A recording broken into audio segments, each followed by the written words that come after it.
What is up, my loves? Welcome to Aquarius season. The sign that is probably the least understood, the sign that is different. When it comes to Aquarius, all bets are off. We just don't know. I am an Aquarius moon. I understand it. Aquariuses are the rebels, the humanitarians. They're the shakers, is what I like to call them. They are here to shake up the world, to shake up the traditions and the solid ground that Capricorn just kind of helped build, and shake it all to the ground, to start anew, to start a whole new world, to change the world, to help people. Because that is what Aquarius is all about. Think about, Bob Marley, Ellen DeGeneres. These people tried to change the world, tried to change things about our world, about our society, about our societal norms, about our traditions, and there's many more. Aquariuses search for the truth, and sometimes they can get a little bit too involved searching for the truth, where they lose themselves and they become very unpleasant people.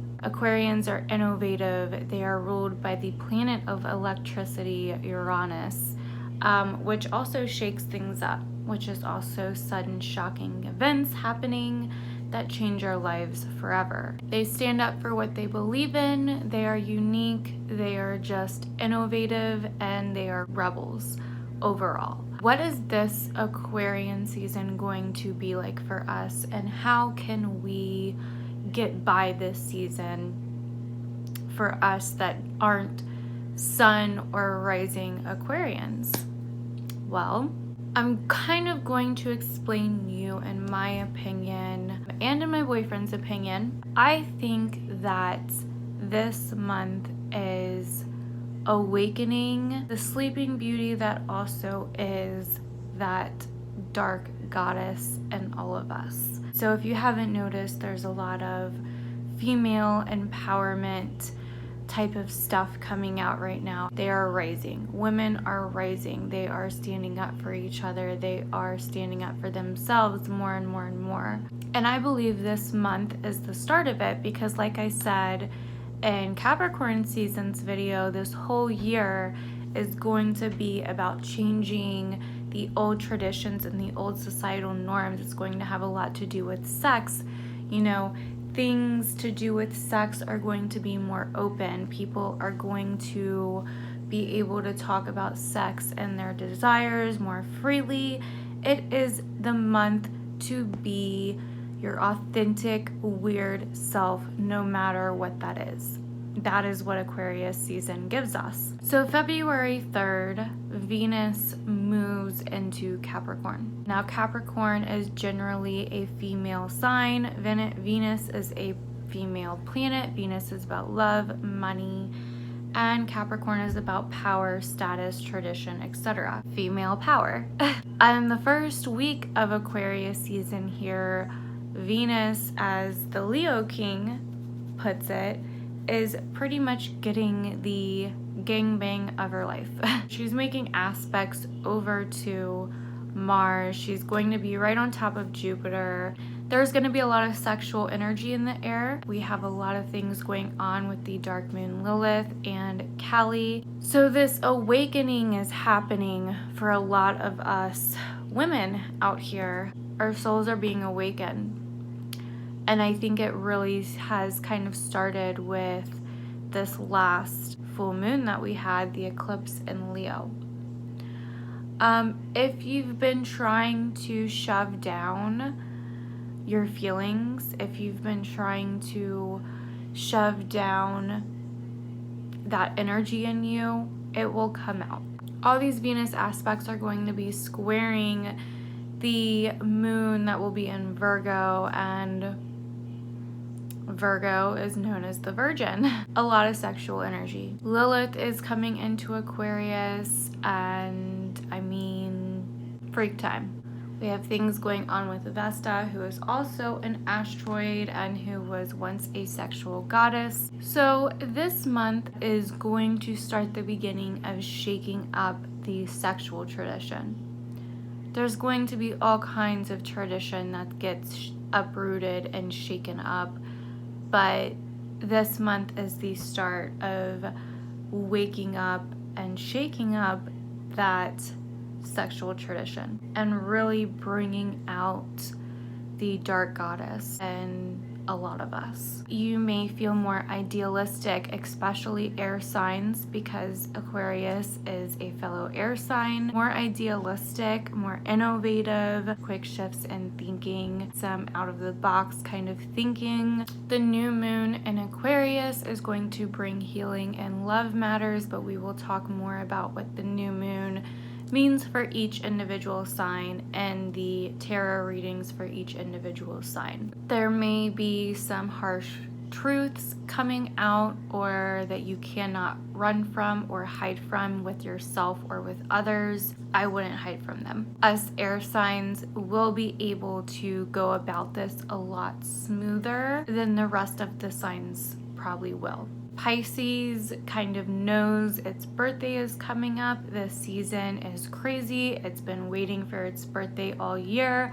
So Pisces will probably kind of hide out while all the craziness is happening. Aquarius will be very popular. People will be wanting to socialize with them and drawn to them even more like a magnet. And for once, they will start feeling like themselves because they haven't felt like themselves in a very, very, very long time. I'm talking years. So this is like the first time in a long time that Aquarian nature within them will finally be awoken and be able to come back to the surface. Leo ascendants, by the way, each sign that I'm talking about, it's sun ascended, even moon possibly. So Leo ascendants, your focus will be highlighted on relationships and what you can do in those relationships and how you want to move forward in relationships and what relationships you want to keep around and which that you do not. You may be feeling a little wild when it comes to your relationships and your love life. And remember, it's okay. You may not give a fuck this month because Aquarius, after all, is the season of being weird, doing what we want authentically, and just not giving a fuck. So try to use that energy the best you can. Hang out with your family, hang out with anybody that you are close to, that you trust, and that you have close relationships with. Sagittarius, this is your third house, so this is going to be highlighting a lot of your very close circle of friends, your very close circle of neighbors, your community, projects, learning, possibly some short travel. It shouldn't be a very hard month for you, especially with all of the good luck and good energy in your sign. Finances and stuff may be like on a crazy unbalanced scale right now with all of this energy in Capricorn, and then Venus moving in there, I think will also help the scale balance up a little bit more as well. Aries can normally do well. They don't really get this season, but they get Aquariuses, or they can at least get along with Aquariuses. I think that they will do well as long as they don't sink into this trap of fear, pretty much, that will hold them back, because it is so crazy and erotic and eccentric and almost like an earthquake type deal in Aquarius. Aries can find itself getting a little unbalanced and therefore be a little bit like, what the fuck is going on, and get scared. Of course, they will not want to show that they are scared, but try to embrace it the best you can and just be along for the ride. As for earth signs, Capricorn will be very focused on their values, their money, their status, and where they're at in life, and could be a little bit insecure this month. It could be a little bit too much for you, seeing tradition being ripped away and breaking up and falling apart, and seeing things that you built get transformed into something else or take off in a different direction. But I think the quicker you are able to accept the change and the shaking of Aquarius season, the quicker you will be able to go with the flow and let shit unfold the way it's supposed to. Virgo, this is your 6th house, so things will be a lot about your health, your image, service to others, and work. You may be focusing on those aspects a little bit more than usual. It doesn't have to be perfect. This is Aquarius season, remember that, Virgo. And whatever you're still holding on to will be shaken up again if you haven't let it go. As far as Taurus, this is your 10th house of career, status, your outside life, your persona to the outside world, authority. So those areas of your life will be highlighted a little bit more than usual. And like I've been saying, we will go into a lot more detail in the readings for each sign, because there's a lot more going on than just the sun and Mercury moving into Aquarius. Cancer, I think, may still be having problems finding their power and letting go what they need to let go of. If the universe hasn't already let go of it for you, and you may still be distracting yourself or caving to others or things that you don't want to do to please others, because that is like the easier option in your minds.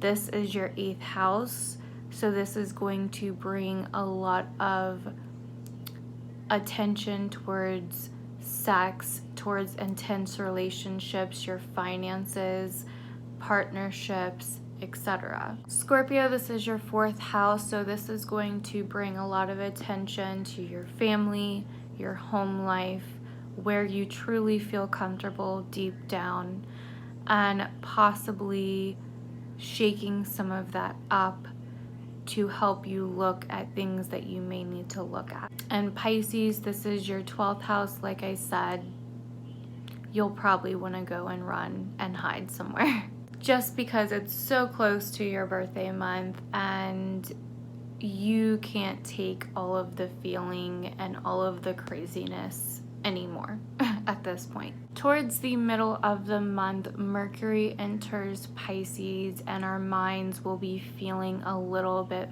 foggy and slow, and our communication may not be the best depending on your placements in your charts, and this can also bring about an unclearness of our minds and communication, and also escapism. Mars and Uranus will be on top of each other for a little bit, and this can cause some frustration, some out of nowhere like burst of arguments, just a lot of internal power struggle, if you will. So just kind of let it ride out. Know that things that are said may not be meant around this time. There's also a sense to the end of this month where things are coming up from around May 2018 for you to take another look at. Whatever happened in May last year of 2018, the universe is kind of testing you in a similar situation. It won't be the exact same, but things will feel a little similar, but they'll also feel different. And this is a major test. The universe is, Uranus is pretty much asking you one last time, have you learned the lesson? What have you learned from this? And your answer to that, your actions from that, will determine how it all plays out. Last May, there was almost no bounds though. It was kind of like the universe was just like, here, do whatever you want with this.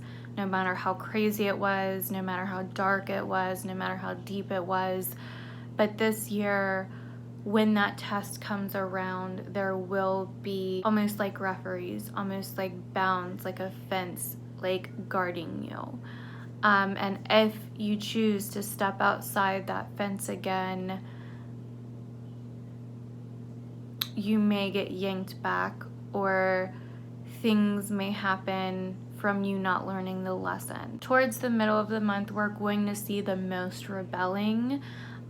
People are going to have reasons why they feel they need to rebel, why they feel they need to stand up.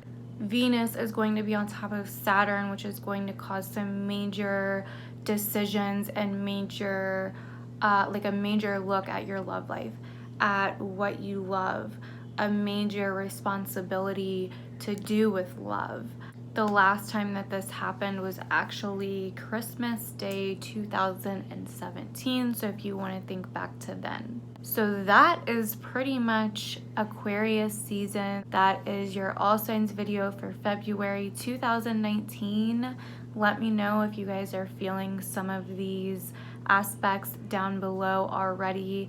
I'd love to know. Let me know if you guys are excited for Aquarius season, and I will see you guys in the personal readings.